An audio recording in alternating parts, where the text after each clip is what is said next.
Welcome to Money Chats and Mishaps, a podcast by Fam Brokers hosted by Renae Long, the director and founder of Fam Brokers.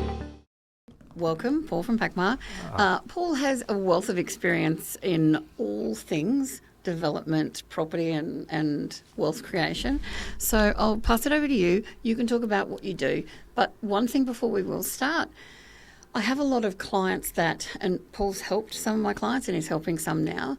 There is, from my perspective as a broker, a bit of a gap in the market where people don't understand about property and development. They read a lot of books, they take out 10% of each book. Sometimes it's the right stuff, sometimes things have changed, and they have that trepidation of where they want to go, what they want to do, and they need experts that can help them get to their plan. They need a plan, they want a plan, but they don't know what to do. So over to you, Paul. Thanks for having me, Renae. Anytime. Really like how you phrase that then. I think in a high-tech world, what we need is high touch. And we do find ourselves in situations now where we have people representing us that might be accountants, might be financial planners, might be people like yourself in a mortgage broking capacity. Could be parents, could be friends saying, look, you need to do this in order to get ahead. Yeah. More often than not, as you'd appreciate, Renae, in Australia, that is you need to buy property or invest in property to get ahead. Yes. And it's a big topic. People really enjoy talking about it, but they just have a gap or a moat that they need to get over, which essentially... They're on the diving board, but they haven't popped over the edge yet. And it's very difficult to do that. I really like the analogy as well. It's like I'm on a diving board, really don't know how deep the water is, really don't know how high up I am, and I could die, but I'm just going to take a punt. Hopefully not, but you know. People don't do it. So they really do exactly. stick their hand up and say, will somebody help me do this? And the reality is no one will. Very few people will. And even in the wealth creation space where people claim that they will, they really won't go to the lengths that I feel is required to make somebody feel very comfortable to commit to something that may be around $750,000. Yeah. Or it might be repeated, so it might be $750,000, then $850,000, and they might have a look at, say, for example, their superannuation fund and want to repeat the process in there. Yeah. So it might be yet another $750,000. These are high consequence decisions, and what they need is a trusted advisor, but not somebody that would just gloss over, somebody that also provides the education. And there's a million questions. Financial literacy piece and the education around it and actually providing. So one thing that we've spoken about before, you've had genuine case studies, and I've worked with people that genuine case studies. They start at A, they buy B, they buy C, they get to D where they can diversify and buy more, and by the time they're heading towards E, F, etc., they're in a much better position. And it's that first step that is the most hardest for them to come to terms with. And you showing them that case study of how they can get from A to F or A to Z, wherever they want to go. And I think age as well. People think sometimes, oh, I'm 40, I can't do it. I'm 50, I can't do it. I'm 25, I can't do it. Yet they can. Two great points. I'm going to touch on the age one. Well, the case study that you speak of, obviously you've seen it. For the people watching or listening to this, it's the true story of my wife and myself. So I find in the industry you will often come across wealth advisors that can't actually tell the true story of their own journey. For whatever reason, they haven't done it, and they've got scripts and dialogues to justify why they haven't done it. That would be a big red flag for me. What I show people is exactly what Tracy and I have done. Transparency. Absolute transparency. I can tell you all the mistakes I've made, and I've made some rippers, and that might even be... We've all made mistakes. Oh, I reckon I'll win, but that might be a topic for another podcast. That's a challenge. The age is something I really want to speak to for a moment. Thank you for bringing it up. The one thing during my presentation, or the case study as you put it, is when I get 3/4 of the way through, I know exactly what my clients are going to say. Yeah. And without fail. they say, we should have started earlier. And that's the thing. Once you understand compound interest and the fact that you need to expose as much asset as you possibly can for as long as you can to capital growth, the light goes on. And whether they're 50, 40, as you rightly point out, or 25, they now understand it. And it's no longer a case of if I'm going to start, it's when do I start? And how many times can I do this? Yeah, can we do 2, Paul? Can we do 3? How do we get there? And that's the education piece. The slower you go with people, the faster the outcome will be. The faster you go with people, they simply won't understand it. They'll put the barriers up. But they might not get to where they want to be either if they just want to boom, boom, boom, boom, boom, get into it. And the big thing when I'm speaking to people is they need to be able to explain my concept back to me. They need to understand it as well as I do. I'm not here to sell them something. I'm not here to influence them into a purchasing decision or anything like that. I'm providing them all the tools they need to get to the destination, which they're not unique. We all want that destination. That's true. We all do. Another thing on that age, which you brought up, is my children are now 18 and 16, and I remember when they were in primary school. And the funny thing is, when you take your children to primary school, you meet yourselves. So you just meet Paul and Tracy everywhere. Yeah. And we're all at the same life stage. We've got mortgages to pay off. We're all, at a certain stage of our careers. We're all looking to get ahead, and inevitably you make friends and you start getting together and having some dinner, and the questions come out. What do you know about insurance? What do you know about investing in property? What do you know about shares? What do you know about getting ahead? And I've got these problems at work and I'm trying to get a promotion, and it's all those kinds of things that... it becomes a multifaceted barbecue or dinner or function that has bloomed. And who are they asking? They're asking unqualified people, what did you do? And that's when we're talking about fear of missing out. So people just go, oh, well, Ben and Bev I spoke to such a... They yeah. lost money here and this happened. Yeah. And I always say, would you buy a really good piece of meat from the used car salesman down the road? No, because I don't know about it. Yeah. I sure as heck, if I found a lump, I wouldn't go down to the fruit man and go, got a lump, what do you think? Yeah. I'd go to see a doctor. You go to the professional that knows and that's experienced that. Somebody with more experience, they say you have to do something 10,000 times to be an expert, right? Everybody does that analogy. So how does the butcher know that you should buy a property? And everybody's their whole situations are unique, and people do lose money, but they're usually the smaller percent that are the louder population. Sometimes most people gain money. I have a client, and I digress for 1 second, and I'm sorry to take your time, and I've given this example to so many people. In 2016, this client was a first home buyer with me. He bought a property for $399,990. He sold his property last month for $1.4 million. That is a lotto win. Yes. He is stoked. And he went through ups and downs, and he nearly lost the property twice along the way. But he persevered and restructured, and we sorted things out, and happy days.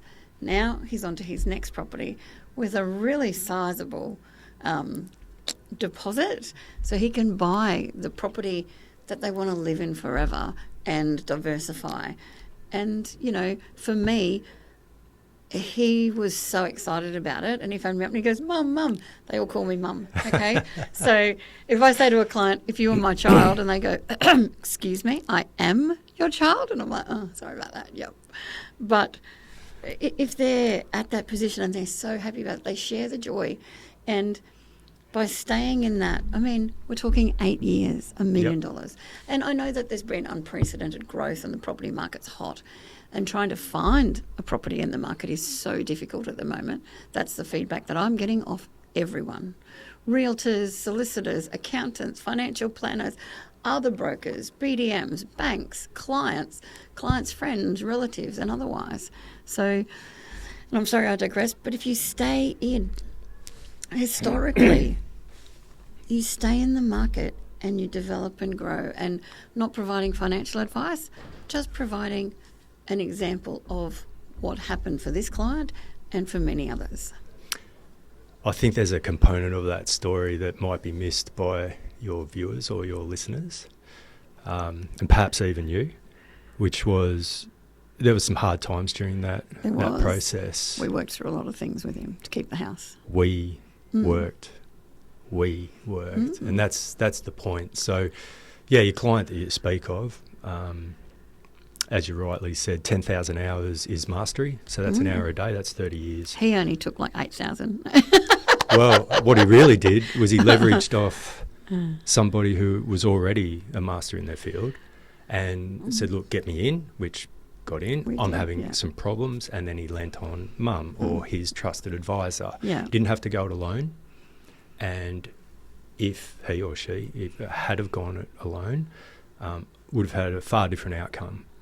And that's the role of the trusted advisor or trusted advisors, which might It's the whole village that's around them. It is. And honestly, there's no one in business today, regardless of what business there is, that doesn't have a fantastic team. So you basically got businesses.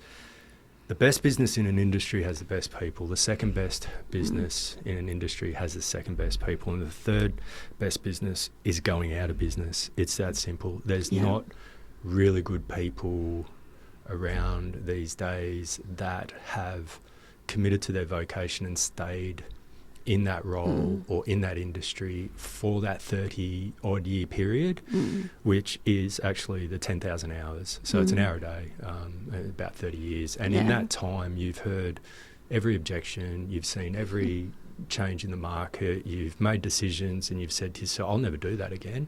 You've made decisions. As long as you learn by that mistake, you fail forwards. Yeah, yes, it's better than falling backwards. And then you have the wisdom that you can share to someone, and they're, as you rightly point 100%. Out, they're sitting there going, I am on a diving board and I am fearful. And you can't just go, oh, look, have a go and she'll be right. You have to actually educate those person. What exactly is it that you're fearful about? Well, I'm actually quite concerned that I won't get a tenant. Great, okay, well, let's talk about why I feel. And that's a valid fear. A lot of clients will come back with that. Absolutely. What if it's not rented out? What if it's not rented out? What if there's a maintenance issue?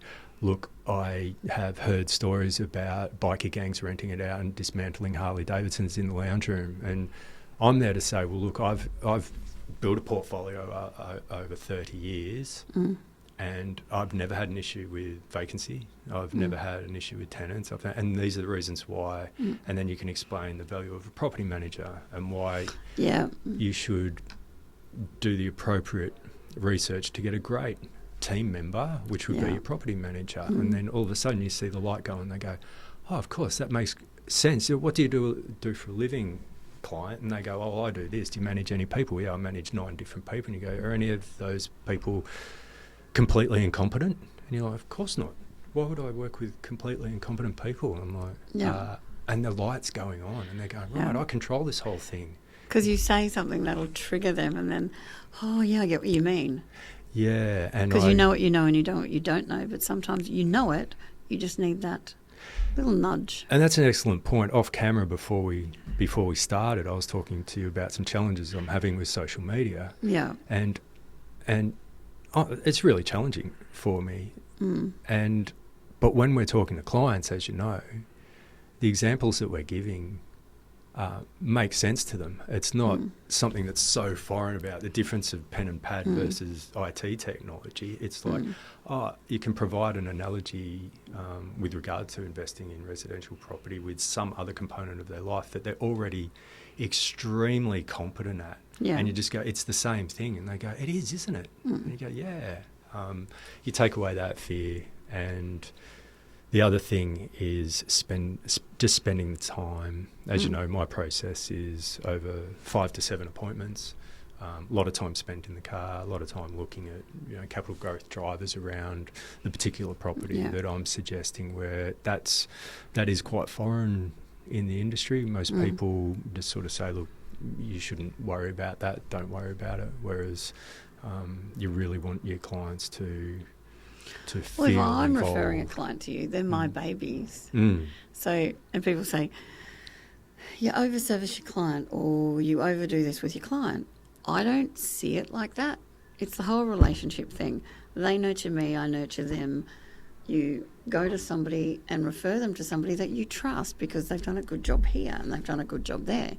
And it's hard because you go onto Google and you're looking for an accountant. There'll be 1,200 accountants you could use. That word of mouth, and more than 50% of my clients come to me from word of mouth. Yeah. So I've had clients for a fair while. Even when I went into banking and was training brokers and did BDMing, I still had clients coming back to me. And when I said, I'm starting my new business again, instant. And I'm probably 3 years ahead of where I could have been. So for me, that's such a nice feeling. But it's that whole wraparound service and that being part of that village. And that's what you're providing. You're providing a service, and that's why I'll refer somebody to you. And we've worked together in the past because you explain to them in lay terms. You don't use the jargon. So I forget to use things like the extended versions. And I talked to a client the other day and I said, oh, you've got 2 PPSRs still on this. You need to get them removed. And he hung up, phoned me the next day and he went, what's a PPPR? I went, what? He said, yesterday you said I've got 2 PPPRs. I said, PPSRs. I went, oh. I said, okay. So, and I went into that and explained that. But you don't know what you don't know until somebody says something. And he didn't want to phone me because he thought I think he was an idiot. Yeah, that's a big... And yeah. I don't. No. Because I'm not going to go to somebody else and say, oh, I'll say GRV, EVM, and then I'll go, oh, okay. Because usually you can tell, but it was the phone call. So sometimes for me, I like to look at somebody's face so I can judge, are they understanding what I'm saying? Are they going to want to have questions? And I talk a lot, so trying to interrupt me is really difficult. You've probably guessed that. But it's that whole component of, you don't know what you don't know, but please ask. And providing them with that extra service and talking and walking through things. So we had a bit of a joke about that. And I said it'd be like me taking you through Macca's and not upsizing the fries. I wouldn't do that to you. So he had a bit of a laugh. And we talked about it. I said, talk to your solicitor. This is how you do it. And the solicitor sorted him out. He texted me and said, thank you so much for your time. Without those extra times that you're providing, that everyone else is providing, it gets lost in the translation. Really and well the said. rapport. Yeah, and I'd go one step further. I know we do work together a fair bit in some other capacities as well. And your style and how you deal with clients naturally lends itself to a concept that's best defined as a client for life. Yeah, I do have clients for life. You have clients for life. And that's... I even get invited to christenings, wedding anniversaries, Yeah, baptisms. they call you mum. They call me mum. And I dare say, and I don't know this, but I would say that even though you're there Even to they're older represent than me, they call me them, mum. even to the sides of you representing them in your main capacity, they would still run other areas of their life past you. Yes, they do. Yeah, and I think that is the highest form of acknowledgement of professionally representing somebody that, yep, okay, I need advice regarding basically my main objective being here, but also while you're here, Renae, could I just ask your opinion on this, this and this? That's validation beyond anything that you could ask for. It's right there. And then I would go one step further as well when you're talking about the jargon. And then 1, 2, 3 months down the track, however long, when they're repeating, when you're talking at a professional level about, oh look, I'm thinking about going. And they're saying it. Yeah, and they're going, look, I think my PPR, the debt on my PPR has come down considerably. I want to leverage the equity off that. I might be in LMI territory. Yeah, exactly. But vacancy and you're rates like, are like, I'm so proud my baby's growing up. and it is, and I think that's the 100%. appropriate. That's my reward. Yeah. Like when all of a sudden they've When your graduated. clients come back to you, yeah. Well, they're graduated and they've Exactly. because I've seen the opposite. I've seen horrible things. Yeah. So I've seen people get involved with other wealth creation advisors before I decided to get involved because there was a period of my life where I didn't want to get involved because it's too much responsibility for me, I thought, and friends and family come to you and it's just I really don't necessarily want to do this. And then I was at a barbecue with friends and there was about 20 people around and my friends had proceeded with for want of a better phrase, like a chop shop that just put a big sausage factory that got people in, filled them full of fear. If you don't invest in property, you're going to retire broke and all the rest of it. So they got involved in something. Anyway, it was a couple of weeks on and it came up at this barbecue and the father just said, I don't understand it, but we've invested in property and it's going to be really good. And when I heard that... They're words you don't want to hear. No, and you can imagine the time... Do you feel like it's forced? Well, you can imagine the time in the market. So it was a booming market, so they got intoxicated by the romance. There was no education. They bought a property. They've been real estate trafficked. That's a really good phrase, hey? Sorry. So... That's... Yeah. Yeah, 3 years on, they've got 3 kids in primary school and the wife's gone back to a second job waitressing at 41 years of age and then they had to get themselves out of a situation. It was me that ended up getting them out of the situation as a friend. But yeah, that just emphasises what you're talking about earlier, that if you do it the right way, they become a client for life. If it's set up correctly from the start, and then you actually get involved in other areas of their life to make sure that everything else is going 100%, well. Yeah, and to have them come back and use your jargon is the reward. That is the best, isn't it? Yeah. But they'll come back to you for other things, and when you know they trust them, and with you they'll come back to you for other. Oh, okay, we're ready for our next step. When can we have that conversation? And we're thinking of this, but they know that they don't want to do it now. So some of my clients were the ones that phone you on Wednesday, they bought an unconditional, and I give this example so many times because it happens way too much. They've gone to an auction on Saturday. Auctions have no finance clauses. It's an unconditional contract, which means you are going to lose your deposit if you can't get finance. The finance market is very fickle.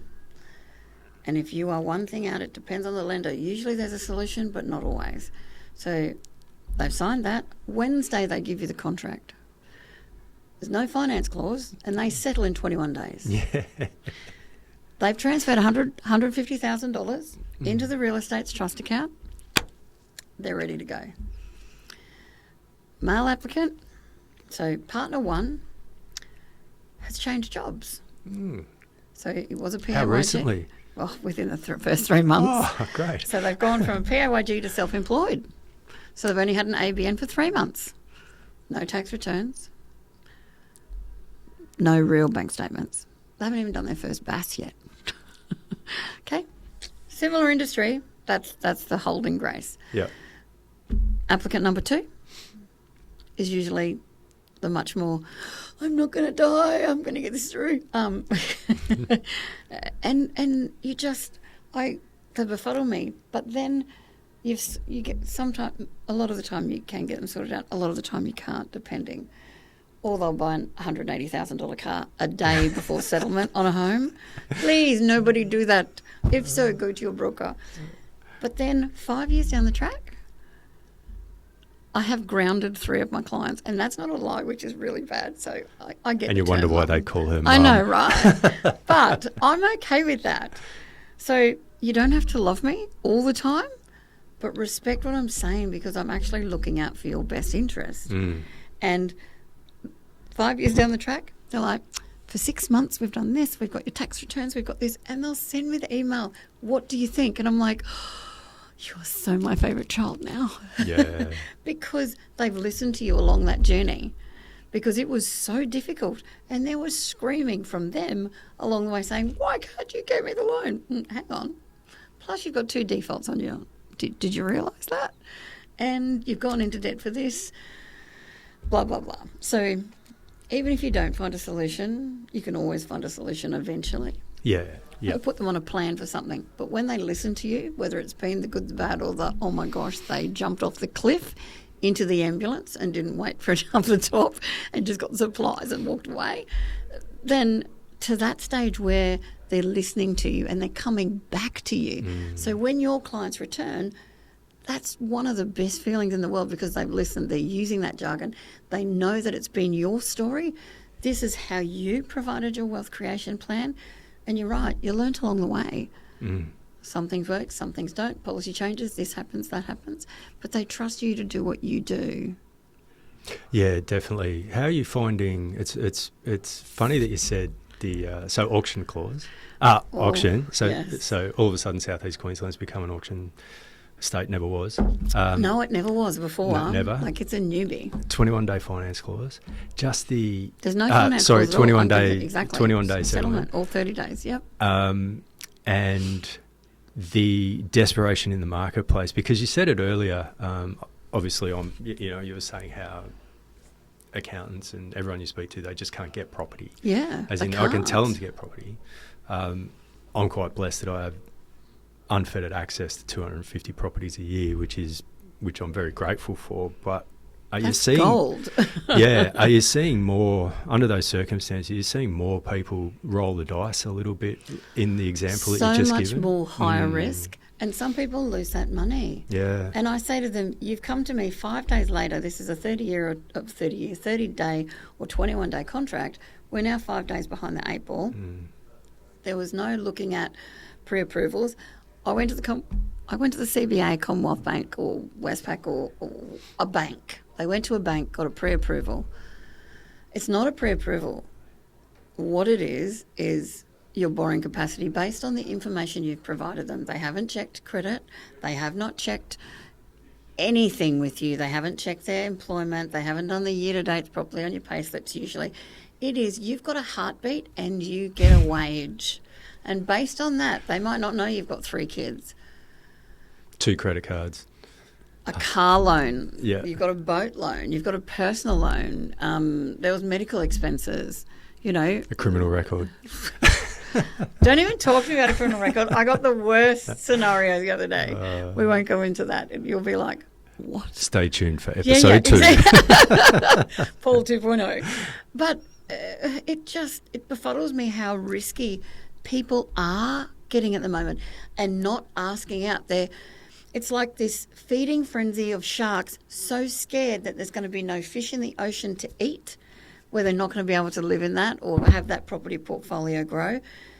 And because of the amount of people coming up, because there's so many economic factors and geographical, demographic, so many factors that are impacting that risk. And there's always one partner that's risky, one partner that's risk averse. The risky partner nearly always wins, you know that.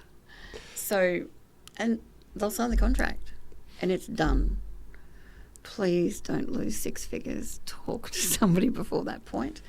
But when you're planning, if you go to you just said you have access to 250 properties. Not everybody knows that.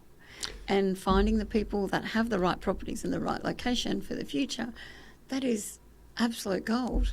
Actually, that's platinum. It's above gold, right? I think so. I was with clients on, not sure what day it is, what are we today, Thursday, on Tuesday. I was with clients on site. Yeah. And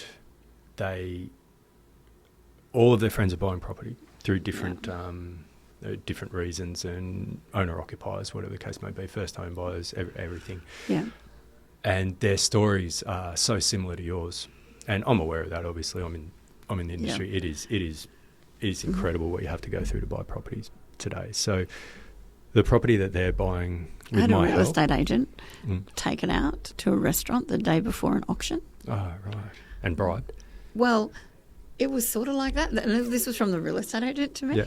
They're like, does this happen to you? And I'm like, no, damn, I'm in the wrong industry. Yeah. My so could be taken out for dinner. Well, I'm on site with the clients who secured the property by nothing more than meeting with me 6 weeks ago So drove down to Tweed Heads on a Sunday, met with Yep. them. I think that was around about 6 weeks ago. Yeah. Said, yep, we understand the process and we would like to proceed. Yeah. So secured them a property. Out of the portfolio of 250 that I have access to, bang, pick the best one, which I always do. There it is, that's fine. And they immediately went into exactly what they have been conditioned, panic mode, fear of loss.